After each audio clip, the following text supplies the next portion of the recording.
that the feet of iron and clay represented the collusion between Rome and Israel. All right? The feet of iron and clay represented the collusion between Rome and Israel. Our text, Daniel 2:33, Daniel 2:41, Jeremiah 18:6, John 11:48, John 19:15. So in Daniel chapter 2, verse 33, Daniel chapter 2, verse 33, Daniel 2:33. Oh, that's Daniel chapter 1 we're still in. Daniel 2:33, it says there, come to our Bible, it says there, his legs, speaking of the image, speaking of the statue, his legs of iron, his feet part of iron and part of clay. Okay, so in the statue, okay, Daniel saw, and the statue here also, let's just go look at the statue. Remember, this statue is also a timeline. Okay, because up here we have the Babylonian kingdom, right? And then it's followed by, in time, it's succeeded by, in time, by another kingdom. Time is passing. Then it's succeeded by another kingdom. It's the Macedonian Empire. Time is passing. Then it's succeeded by Rome. Time is passing. Okay? So it's a timeline. So by the time you get down to the feet of iron and clay, okay, in terms of the time for this prophecy now to be fulfilled, where the stone would hit, that would be the last days of Israel. Okay? The feet represent the last of the image. The head represents the beginning of the image in terms of time. Okay? In the time of the Babylonian Empire. Then in the time of the Medo-Persian Empire. Then in the time of the Macedonian, Grecian Empire. Then in the time of Rome, and then in the last days of Israel. That's where they were in the feet, and at that time the stone would hit. Good?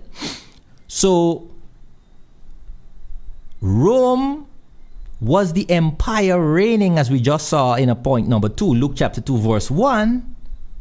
Rome was the empire reigning over the Holy Land at the birth of Jesus. Okay? So we understand that these 4 metals represented kingdoms or empires.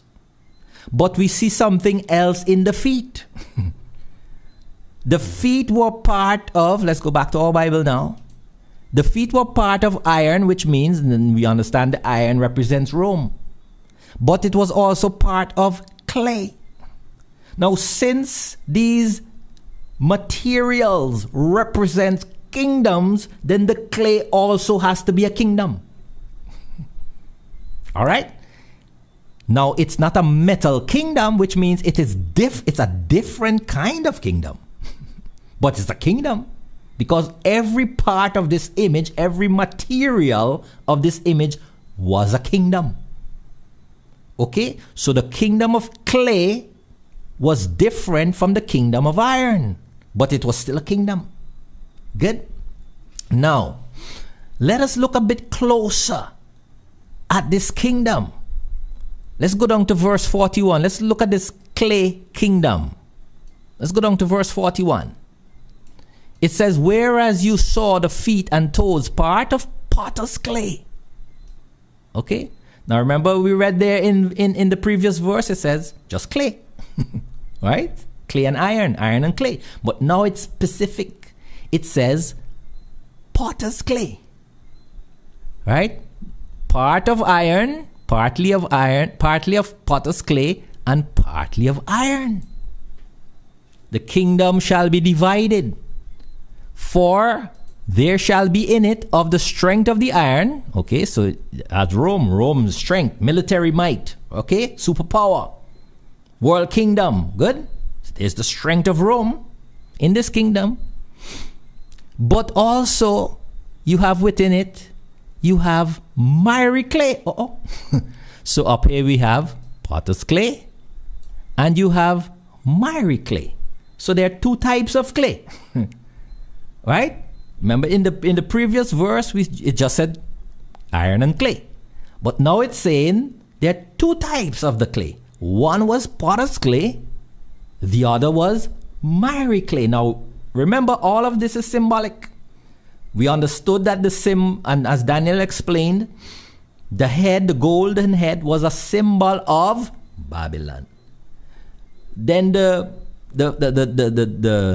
arms and breasts of silver was a symbol of the next kingdom which followed after Babylon, which we understood from history is the Medes and the Persians. Good?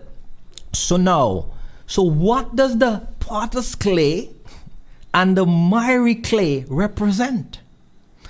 Let's go to the scripture, because as usual we have to use scripture to interpret scripture. We don't just think up in our mind and say, oh, well, it means this, that, and the other because I work with miry clay and I work with potter's clay and blah, blah, blah. No, we go and see what the scripture say. Right? So Jeremiah chapter 18, verse 6. Good? Jeremiah chapter 18, verse 6. Let's read about the potter's clay. Good? It says there, O house of Israel, good? Cannot I, and this is the Lord, cannot I, the Lord, do with you as this potter, said the Lord? Behold, as the clay is in the potter's hand, so are you in my hand, O house of Israel. So the potter's clay was a reference to Israel, the house of Israel. And most specifically, the house of Israel, which was malleable, which was formable in God's hands. Good? So right there in the feet, it's telling you that in the feet of the image, in the feet of that statue, let's go back and look at it. In the feet of that statue, that occurred at the time when Rome and Israel coexisted.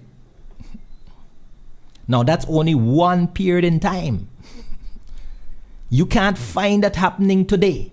You can't find that happening in the 21st century. You can't find it happening in the 20th century, the 18th, the 19th, the 17th, the 16th, the 15th, the 6th. No, it never happened since. That time when Rome and Israel coexisted, when Rome was When Israel was under the authority and dominion of Rome, that only existed one time in history. And that was during the time of Christ. That was during the time of the apostles. That was during the last days of Israel. Good? So you get in the picture? And I know you never heard it like this anywhere. Good? So the clay, generally speaking, was national Sinai covenant Israel. And then there were two kinds of Israel. There was the potter's clay. But then you remember we saw in verse 41 that they were miry clay also. Huh? You remember we saw that they were miry clay? All right. What was the miry clay a reference to? It is in the book of Psalms, right? Psalms chapter 40, verse 2. Let's see what it says there. It says, He, meaning the Lord, brought me up also out of an horrible pit, out of the miry clay, and set my feet on a rock and established my going. So the miry clay is a sinful state. It's a state of being out of a relationship with God. That's the miry clay. It's a sinful state. But God is able to those who are crying out to Him, to get them, take them out of that state and put them on a rock and establish their goings. But the miry clay is not a positive state. It's not a positive condition. It's a negative spiritual condition. So we notice, if we go back to what Daniel said, okay? If we go back to what Daniel said in Daniel 2:41, you had Israel of two kinds. You had potter's clay. That was Israel being formed and shaped by God. These were the people who were faithful to God. Right? They were faithful to God, so God could mold them and shape them. But then you had the miry clay, which was those who were sinful, those who were in apostasy, those who were committing abomination. Right? Two types of Israel. All of them were clay. One was potter's clay, and the other was miry clay. Now, notice, it says the potter's clay did not mix with the iron. Good? The potter's clay did not mix. It caused division between Rome and Israel. There was no mixing with the potter's clay. That's another clue to tell you the potter's clay were those who were faithful to God. So they did not mix with Rome. But look what it says now. The iron mixed with the miry clay. So with the miry clay, those who were in apostasy, yeah, they mixed with the Romans. They mixed with their ways. They mixed with their religion. They mixed everything. Right? They intermingled with the Romans, while the potter's clay did not. So the miry clay mixing with the iron shows there that is where Rome and Israel, certain aspects of Israel, were commingling. They were colluding. Okay? They were commingling and they were colluding. Now, what was happening during that time? You remember when Christ was born, Herod the Great, he was the king at that time. Herod was a Jewish king, but he had been installed by Rome. Okay? Herod was a Jewish king. He was a practicing Jew. Okay? Or at least he was a Jew by profession, if you want to, but his whole family were raised as Jews, okay, in terms of the Jewish religion. But they were not ethnically Jews. They were actually Edomites, okay? But they had converted to Judaism, okay? And so they were accepted as Jews. And Rome installed Herod. Before Herod, the Herodian dynasty, Israel was under the Hasmonean dynasty, okay, which were a line of Jewish kings, right? But they were just as bad as Herod. They were brutal. I mean, in those days, the kings as well as the high priests of Israel gained power and position by the sword, right? And they themselves were also removed by the sword. Okay? So it wasn't like these high priests and these kings were godly people. They were the miry clay. Okay? So Herod, as I said, was an Edomite by birth, but he was a Jew by religion, by profession of religion, right? And he married... His wife was a Jew of the Hasmonean dynasty, which was the previous dynasty, okay? And but Herod had the backing of the iron power of Rome. So they had the iron mixing with the miry clay. Okay? And during Jesus's ministry, Jesus's earthly ministry as the Son of Man, the Herodian dynasty was in power. You remember Herod tried to kill the baby Jesus? All right? When he sent the wise men and said, "Oh, I'm sending you to bring to find this child and bring the good news to me so that I may go and worship him." No, he wanted to find out the location of Jesus that he may send his soldiers to kill that child, because he felt threatened that this child would be a king, right? And his whole thing was, remember, as I said, these fellas came into power by the sword, and they would protect their position by the sword, and most times they were removed by the sword. Good? So anyway, now at Jesus' crucifixion, Herod's son, which was Herod Antipas, was the king. I remember Jesus was brought before Herod, and Herod was like, "Oh yeah, do some great miracle, let me see." Okay? But however, these kings of Israel and these high priests, they were not godly men. They were only interested in maintaining power over the people. And they even used the religion to maintain their control. Just like they do today.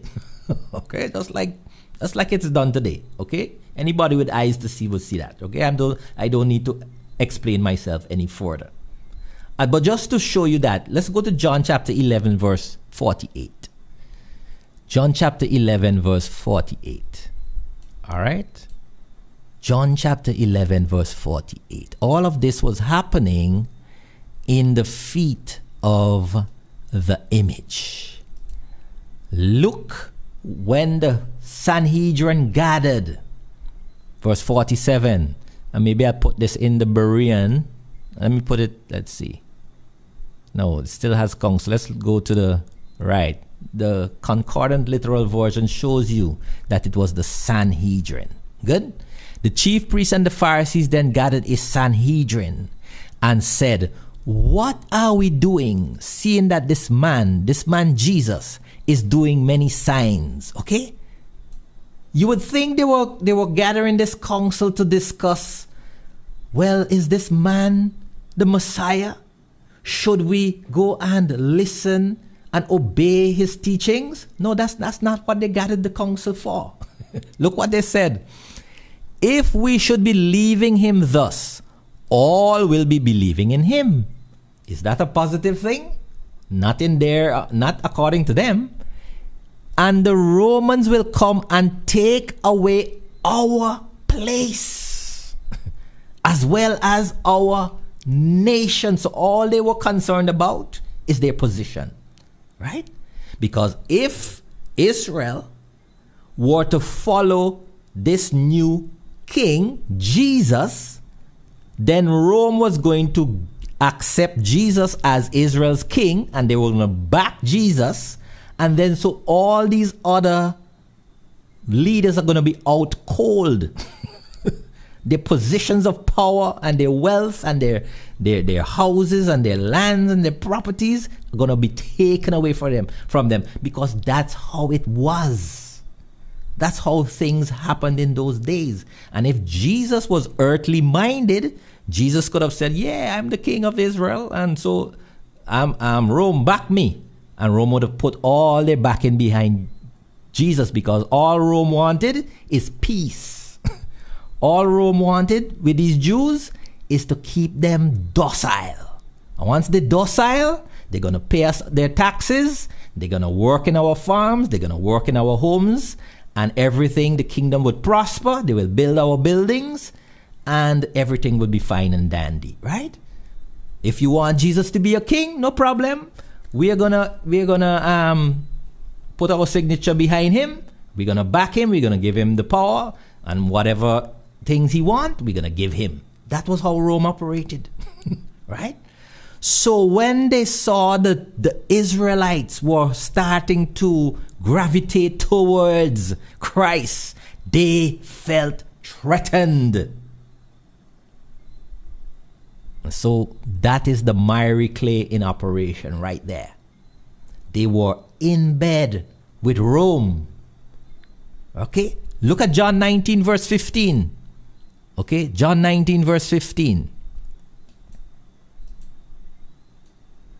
It says there.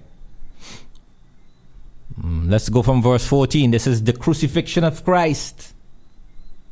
And this is Pilate speaking. He says, now it was the preparation. Let's go back to the King James.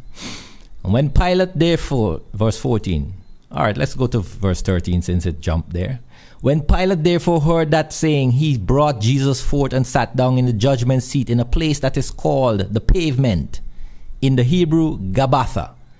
And it was the preparation of the Passover about the 6th hour. And he said to the Jews, behold your king. Notice. You notice Rome? Rome was like, okay, if you guys want him to be the king, we willing to back him. But they cried out, away with him, crucify him. Pilate said to them, shall I crucify your king? Now notice the chief priests. My God, this is not just the ordinary people. This is not just the peasant. These were the chief priests, the ministers of the temple.